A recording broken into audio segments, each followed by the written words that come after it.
নমস্কার দর্শক বন্ধুরা, আমি প্রসূন আচার্য। আপনারা দেখছেন প্রসূন আচার্য জার্নালিস্ট চ্যানেলের নতুন এপিসোড।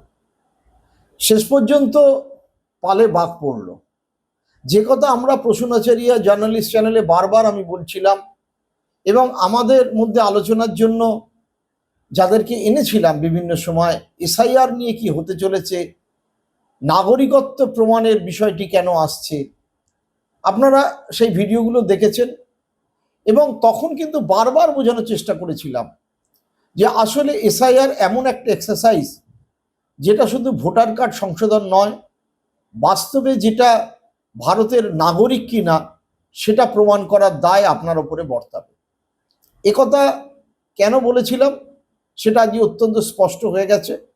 আপনারা জানেন, পানিহাটিতে এনআরসির ভয়ে প্রদীপ কর, প্রৌঢ় মানুষ, 57 বছর, তিনি সুইসাইড করেছেন এবং এনআরসির বিষয়টিকে দায়ী করেছেন।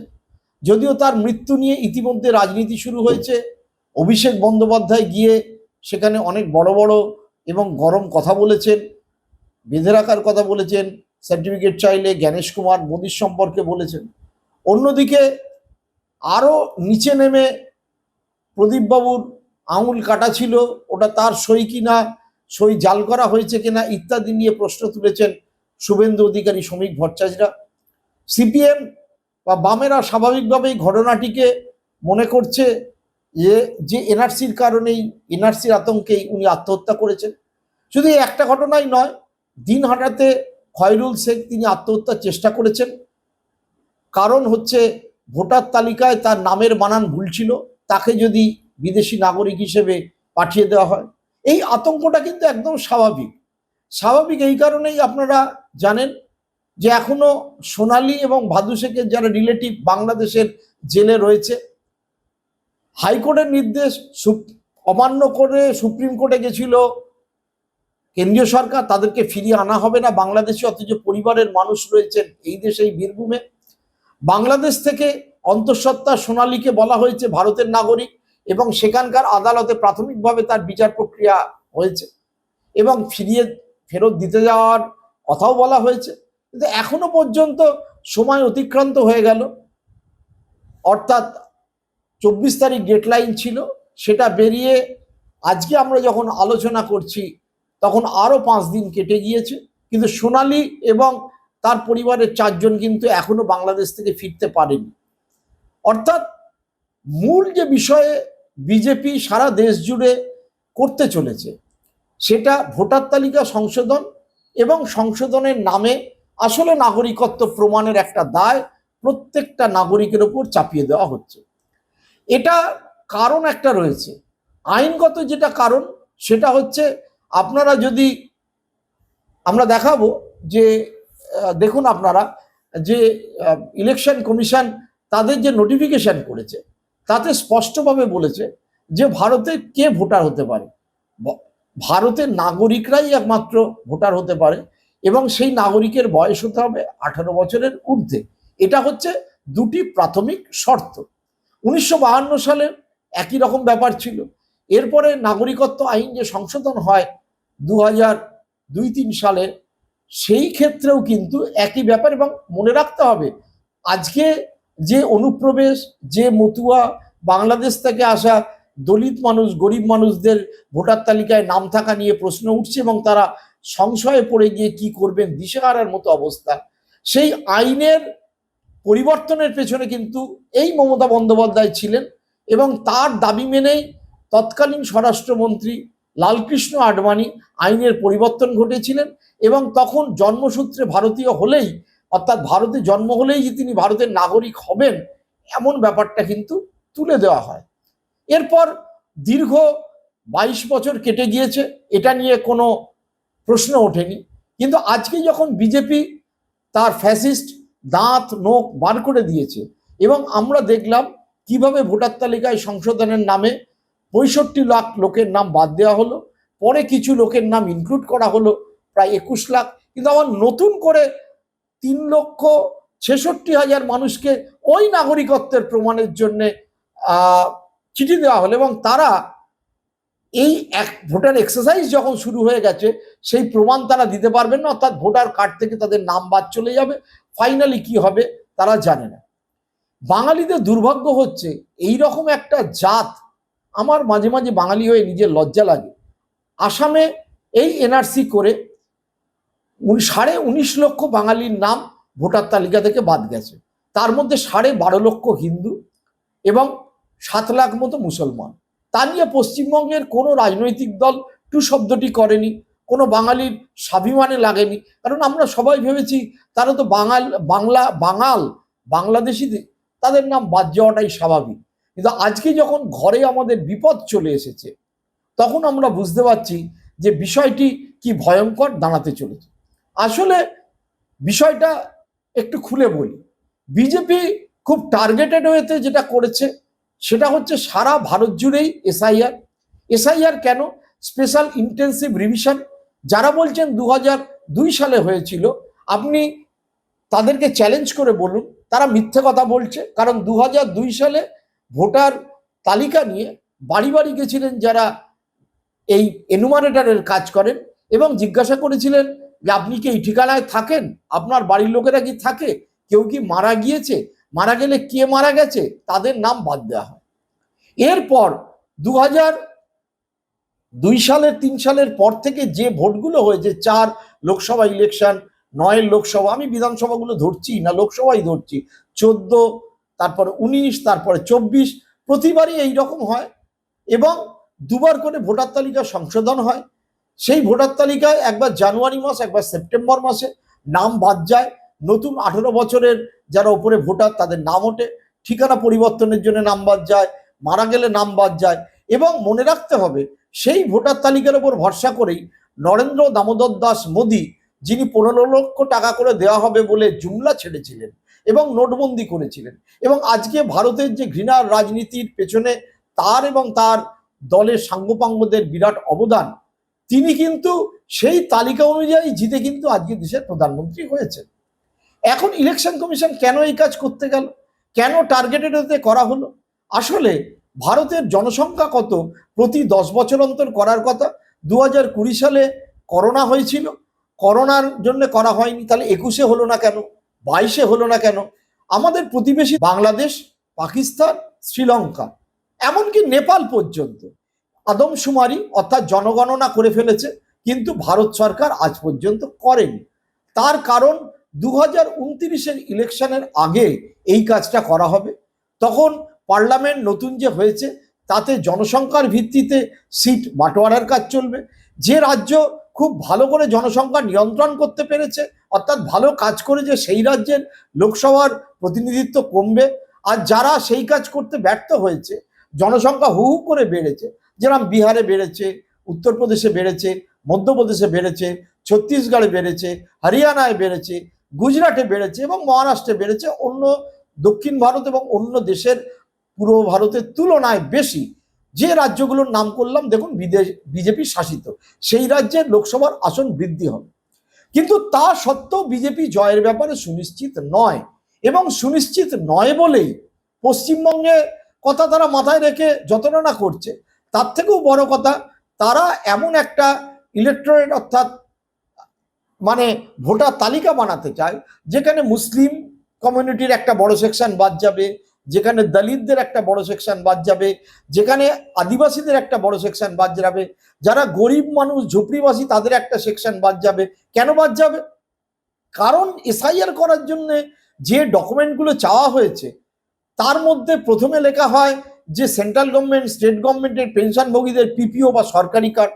অধিকাংশ যারা ঝুপড়িবাসী গরিব মানুষ গ্রামে থাকে, আদিবাসী, দলিত, মতুয়া, তাদের সেটা নেই। বলা হয়েছে মাধ্যমিক পাসের সার্টিফিকেট, যদিও সেটা কিন্তু নাগরিকত্বের প্রমাণপত্র নয়। আধার কার্ড মানছ না, এপিক কার্ড মানছ না, রেশন কার্ড মানছ না। এটা কেন বলা হলো? কারণ মিনিমাম যোগ্যতা ক্লাস 10 হতে হবে। আমাদের দেশের শিক্ষিতদের একটা বড় সেকশন তারা বিজেপির ভোটার উচ্চ বর্ণের, এবার নিম্নবর্গের যারা তারা বিজেপির ভোটারও নয়, তাদের নাম বাদ যাবে। তো এই রকম ভাবে বাদ দিতে দিতে এমন একটা ইলেকটোরেট বিজেপি করতে চাইছে যেটা যারা আম্বেদকরে বিশ্বাস করে, যারা একেবারে প্রান্তিক মানুষ, তাদের নাম ছেটে বাদ চলে যাবে। বিহারে অটোমেটিক্যালি সেটা হয়েছে। এবং ইলেকশন কমিশনের আমি সাইটে দেখলাম এবং তারা বলছে যে বিহারে কোনো অভিযোগ আসেনি। জ্ঞানেশ কুমারের মতো একটা মিথ্যেবাদী ইলেকশন কমিশনার, হ্যাঁ মিথ্যেবাদী এই কারণেই বলছি, যেদিনকেই নামের তালিকা ঘোষণা হয়েছিল সেই দিনকেই মধ্য বিহারের একটি গ্রামের আমরা ভিজিট করেছিলাম, 5 জন মানুষ, 6 জন একটি পরিবারের জীবিত মানুষকে মৃত বলে ডিক্লেয়ার করা এবং তারা বিএলও দপ্তরে পৌঁছেছিল। এই যে 3,66,000 বাদ দেওয়া হয়েছে, তারাও কিন্তু তাদের সমস্ত প্রমাণপত্র জমা দিচ্ছে। এবার আসি পশ্চিমবঙ্গের কথায়। পশ্চিমবঙ্গে কারা বাদ যেতে পারে সেটা নিয়ে বিস্তারিত আলোচনা করেছি আমরা অতীতের এপিসোডে। আবারও বলছি, মতুয়া, দলিত, নমশূদ্র, হিন্দুদের একটা বড় সেকশন যারা গত 25 বছর এবং 30 বছরে এখানে এসেছে, ভোটার কার্ড করেছে, আধার কার্ড করেছে, রেশন কার্ড করেছে, 100 দিনের কার্ড করেছেন, তারা নিশ্চিন্তে ছিলেন তাদের নাম এসআইআর এর পরে তালিকায় উঠবে। তার সাথে অবশ্যই কিছু মুসলিম নাগরিকও এসছে, কিন্তু এদের নাম ওই ডকুমেন্টে উঠবে না। এদেরকে যে যে পরিচয়পত্র দিতে বলা হয়েছে সেই পরিচয়পত্র দেওয়ার পরেও একটা সংশয় থাকবে। আমি এই ভিডিওটি যখন করছি ঠিক একদিন আগে পাসপোর্টে একজন ভেরিফিকেশন করে ভারতীয় নাগরিক, তার কাছ থেকে এক্সট্রা টাকা নেওয়া হয়েছে, কারণ তাদের বন্যায় ভেসে গেছিল কিছু কিছু পরিচয়পত্র, কিছু পুরনো বাবা মার ডকুমেন্ট দেখাতে পারেনি বলে, এবং বলছে ফেরত দিয়ে দেওয়া হচ্ছে। পুলিশের দুর্নীতি বেড়েছে। সুতরাং তাদের একটা বড় সেকশনের সামনে কিন্তু বিরাট চিন্তা। এবার এরা কিন্তু প্রথমে সিপিএম এর ভোটার ছিল, তারপরে তৃণমূলের ভোটার হলো, তারপরে বিজেপিকে চোখ বন্ধ করে, এরকমভাবে চোখটা বন্ধ করে ভোট দিত। এবং এইবার তাদের মধ্যে এত সংশয় সৃষ্টি হয়েছে, ক্যানিং থেকে শুরু করে বনগা, বাগদা, গাইঘাটা করে নদিয়ার একটা অঞ্চল, মুর্শিদাবাদ, পাটলি, তারপরে রাজবংশীদের মধ্যে কোচবিহার, জলপাইগুড়ি, ওই অঞ্চলে বিরাট যে আমাদের নাম কাটা যাবে, আমরা বেনাগরিক হয়ে যাব। এবং মুসলমান তার মধ্যে যারা, তাদেরকে তো চ্যালেঞ্জ করে বাংলাদেশেই পাঠিয়ে দেওয়া হবে বলে এই খয়রুলের মতো লোকেরা ভয়ঙ্কর আতঙ্কে রাতের তাদের ঘুম ছুটে গিয়েছে। বিজেপির পক্ষ থেকে যে কথা বলা হচ্ছে, শান্তনু ঠাকুর একটা ক্যাম্প লাগিয়েছে সিএতে। এ পর্যন্ত পশ্চিমবঙ্গের কয়েক হাজার মানুষ সিএতে অ্যাপ্লাই করেছেন বিজেপির ভরসায়, তাদের মধ্যে 12 জন মাত্র নাগরিকত্ব পেয়েছেন। সেই সিএতে অ্যাপ্লাই করা মানে প্রথমেই আপনাকে ডিক্লেয়ার করতে হবে আপনি বাংলাদেশ থেকে ধর্মীয় কারণে প্রতারিত হয়ে এই দেশে এসছেন, আপনি তার কাগজপত্র দিতে পারবেন না। সুতরাং শান্তনু ঠাকুর এবং তাদের চক্করে পড়ে যে মুহূর্তে আপনি ফিল আপ করলেন, আপনার একুলো গেল, আপনার ওকুলো গেল।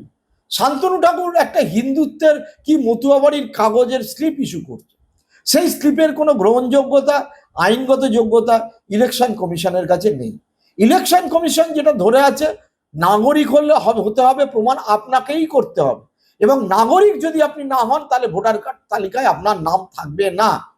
তামিলনাড়ুতে একইভাবে স্ট্যালিন বিরোধিতা করেছেন, কারণ তামিলনাড়ুর বহু বাসিন্দা শ্রীলঙ্কায় যান, শ্রীলঙ্কায় তামিল আছেন, তারা এপার ওপার যাতায়াত করেছেন। অনেক সময় অনেক মানুষ যখন শ্রীলঙ্কার জাফনা যুদ্ধ চলছিল, এলটিটি আন্ডারে বহু মানুষ পালিয়ে এসেছিলেন, কিছু ফিরে গেছেন। আমি নিজে শ্রীলঙ্কায় গিয়ে দেখেছি, তাদের পরিবারের একজন হয়তো চাকরি করেন, বাবা মা তামিলনাড়ুতেই থাকেন, তাদের অনেকেই কাগজপত্র দিতে পারবে না। ঠিক একই জিনিস কেরালার ক্ষেত্রেও হয়েছে। অতীতে কিন্তু এই বিষয়গুলো নিয়ে কোনো প্রশ্ন ওঠেনি। আসলে আপনি দেখুন, টার্গেটেড ওয়েতে এমন এমন রাজ্যের কথা বলা হচ্ছে যে যে রাজ্যগুলো কিন্তু বিজেপির হাতের বাইরে। বিজেপির হাতে থাকা ত্রিপুরাতে তো এটা করাতে পারতো, আসামে না হয় এনআরসি হয়েছে, ত্রিপুরাতে কি হয়েছে? ত্রিপুরাতে তো হয়নি। বিপ্লব দেব, তার বাবা মা ছিল বাংলাদেশি। এই যে অসীম বাবু, যিনি কীর্তন গান বিধায়ক, তার পরিবারের লোকেদের আছে নেই। এইরকম স্বপন বাবু বিজেপির ভোটে দাঁড়িয়েছিল, স্বপন মজুমদার, তিনি তো জেলে ছিলেন আসামের বাংলাদেশি নাগরিক হিসেবে। এখন ঘটনা হচ্ছে বহু মানুষই দিতে পারবেন না, কিন্তু ত্রিপুরাতে তো করা হচ্ছে না। মেঘালয়ে বিজেপি সমর্থিত জোট সরকার, সেখানেও প্রচুর বাঙালি আছে, এবং সেক্ষেত্রেও বাংলাদেশ থেকে আসা মানুষ আছে বলে অভিযোগ ওঠে। কই, তাদের নামে তো করা হচ্ছে না, করা হচ্ছে না। মেঘালয়, ত্রিপুরা, এমনকি নাগাল্যান্ড, আসাম সংলগ্ন নাগাল্যান্ডেও বাংলাদেশ থেকে কিছু আসা মানুষ, রোহিঙ্গা আছে বলে হেমন্ত বিশ্ব শর্মা অভিযোগ করছেন, সেখানেও কিন্তু করা হচ্ছে না। অথচ তাদের ঘর ভাঙা হয়েছে। পরশুদিনকেই ডিমাপুরের কিছু মানুষের ঘর ভাঙা হয়েছে, সেখানেও করা হচ্ছে না। হেমন্ত বিশ্ব শর্মার রাজ্যে বলা হচ্ছে একবার এনআরসি হয়ে গেছে, ফলে হবে না। আসলে মুশকিল হচ্ছে এই পলিটিক্যাল পার্টিগুলো আপনাদের বিভ্রান্ত করছে, সাধারণ মানুষকে বিভ্রান্ত করছে একটাই কারণে, তারা মনে করছে যে তাদের ভোটারদের নাম, তাদের সমর্থকদের নাম থাকা দরকার, আর বিরোধী যারা যারা মৃত ভোটার নিয়ে ডিল করে, যেরকম সুজন চক্রবর্তী অভিযোগ করেছেন যাদবপুরের এলাকার বহু মানুষের নাম মৃত ভোটারদের তালিকায় ছিল, তাদের নাম ওঠার দরকার ছিল, তাদের নাম বাদ দেওয়ার দরকার ছিল, বাদ দেওয়া হয়নি। 2021 সালেও কিন্তু সুজন চক্রবর্তী যাদবপুরের প্রার্থী হয়েছিলেন, সিপিএম এর পক্ষ থেকে বারবার দরকার ছিল সক্রিয় হয়ে তাদের নাম বাদ দেওয়া, কিন্তু বাদ দেওয়া হয়নি। সিপিএম এরা এসআইআর এর বিরুদ্ধে না। বিমানবাবু কালকে ইলেকশন কমিশন অফিসে গেছিলেন, বিমান বসু, সমস্ত বামপন্থী দলের বা বামফ্রন্টের পক্ষ থেকে তিনি স্পষ্ট করে দিয়েছেন আমরা এসআইআর এর বিরুদ্ধে না, আমরা সিএ এর বিরুদ্ধে, কিন্তু এসআইআর বিরুদ্ধে নয়, সেটা যাতে স্বচ্ছভাবে হয় তার জন্য বলছি। প্র্যাকটিক্যালি এসআইআর এর এখন সেইভাবে বিরুদ্ধাচরণ করা সম্ভব না। অভিষেক ব্যানার্জি যতই গরম গরম ভাষণ দিন, প্রক্রিয়া শুরু হয়ে গেছে। আর ইলেকশন কমিশন এইটাই দেখছে যে বিএলও আমি ঠিকমতো নিয়োগ করতে পারছি কিনা। অনেকে শারীরিক কারণে, পারিবারিক কারণে যে বিএলওরা বলেছেন আমরা কাজ নিতে পারবো না, তাদেরকে শোকজ করে আজকে দুপুর 12টার মধ্যে কাজে জয়েন করতে বলা হয়েছে। ফলে বুঝতেই পারছেন গোটা এক্সারসাইজটা এমন একটা জায়গায় গিয়েছে যেটা কিন্তু আপনি অ্যাভয়েড করতে পারবেন না। তাহলে আপনাকে কি করতে হবে? আপনাকে করতে হবে 2002 সালের ভোটার তালিকা বার করতে হবে, এবছরের ভোটার তালিকা বার করতে হবে, আর অন্যান্য যে সমস্ত ডকুমেন্ট চাওয়া হয়েছে সেই ডকুমেন্টগুলো রেডি করে বিএলওর কাছে জমা করার, এবং তারপরেও খসড়া ভোটার তালিকা 1 মাস পর প্রকাশের পরে যদি নাম না ওঠে তাহলে পুনরায় আপনার কাছে বিএলওর কাছে গিয়ে দরবার করা এবং নাম তোলা। তা সত্ত্বেও যেটা হবে সেটা একটা বড় সেকশন বাংলাদেশি নাগরিক বলে যাদের দাগিয়ে দেওয়া হচ্ছে, আসলে তারা বাংলাদেশ থেকে নানা কারণে চলে এসছেন, এই দেশে বিভিন্ন সময় এসছেন। আমি তো শুভেন্দু অধিকারীর মা বাংলাদেশ থেকে এসছেন, সুজন চক্রবর্তীর পরিবারের লোকেরা বাংলাদেশের ছিলেন, অধীর চৌধুরীর পরিবারের লোকেরা বাংলাদেশে ছিলেন, মমতা বন্দ্যোপাধ্যায়ের পরিবারের লোকেরাও একসময় বাংলাদেশে ছিলেন। এমন কোনো পলিটিক্যাল পার্টির লোকেরা দেখাতে পারবেন না এই দুর্ভাগ্য, যে পার্টিশনের দুর্ভাগ্য ঘাড়ে নিয়ে বাংলাদেশ থেকে আসেন। তারা কেউ কেউ এসছেন 70 দশকের আগে, কেউ কেউ এসছেন 70 দশকের পরে, কেউ কেউ এসছেন আরো পরে। বিজেপির যারা নেতা এখানকার বিভিন্ন বড় বড় কথা বলছেন, ভোটে দাঁড়িয়েছেন, বিধায়ক হয়েছেন, তাদের অনেকেই হয়তো গত 20 বছরের মধ্যে এসছেন। কিন্তু আক্রমণটা নামবে তাদের ওপরে না হলেও বাদবাকি গরিব মানুষ যারা এই কাস্ট মানে সার্টিফিকেটের পাশাপাশি অন্যান্য যে সার্টিফিকেটগুলো রয়েছে সেগুলো জমা করতে পারবেন না।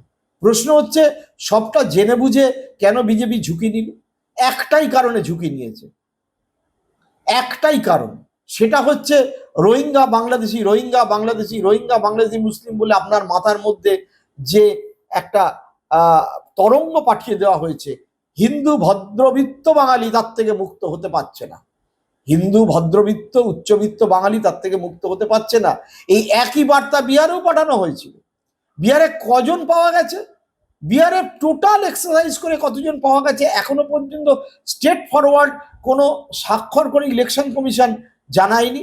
ওভারঅল যেটা জানা গেছে মাত্র 7.5 কোটির মধ্যে 390 জন বিদেশি নাগরিক, তার মধ্যে 76 জন অনলি মুসলিম, তার মধ্যে কয়েকজন মারাও গেছে। সংখ্যাটি কত দাঁড়ালো? মুসলিমদের, হিন্দু হলে তো বিজেপির সমস্যা নেই, 0.00000001%। তাহলে কেন বলা হচ্ছে 1 কোটি 1.5 কোটি? বলা হচ্ছে একটা নোশনাল ফিলিং এর জন্য, গোয়েবলসের কায়দায় বারবার মিথ্যে কথা বলে আপনি সেটা যাতে বিশ্বাস করেন। এবার প্রশ্ন আসছে তৃণমূলের ভরসায় কি আপনি থাকবেন? না, আপনি তৃণমূলের ভরসায় থাকতে যাবেন কেন? আপনি নাগরিক।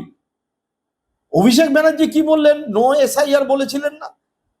নো স্যার, এখানে হবে না, কিন্তু হলো তো, এখানে সবটাই হবে। কিন্তু আপনি যদি ওই ট্র্যাপে পা দিয়ে নিশ্চিন্তে বসে থাকেন সেটা আপনারই ক্ষতি। প্রত্যেকটা নাগরিককে, প্রত্যেকটা মানুষকে তার নিজস্ব ডকুমেন্ট নিয়ে যেতে হবে, কোনো রাজনীতি দলের ভরসা করবেন না। বিজেপি এটা করে নিজের কুড়ুল নিজের পায়ে মারছে, তারা হয়তো ভোটে হেরে যাওয়া যাবে সেটা বুঝতে পেরেই মারছে, এবং বিজেপির অভ্যন্তরে এটা নিয়ে খালবালি শুরু হয়েছে। তৃণমূল চাইছে যত ভুয়ো ভোটারের নাম এসআইআর করে বাদ যাক, তৃণমূল চাইছে বিষয়টিকে ইস্যু করতে, আর ব্যাকফুটে চলে গেছে বিজেপি। এর মধ্যে নো এসআইআর, নো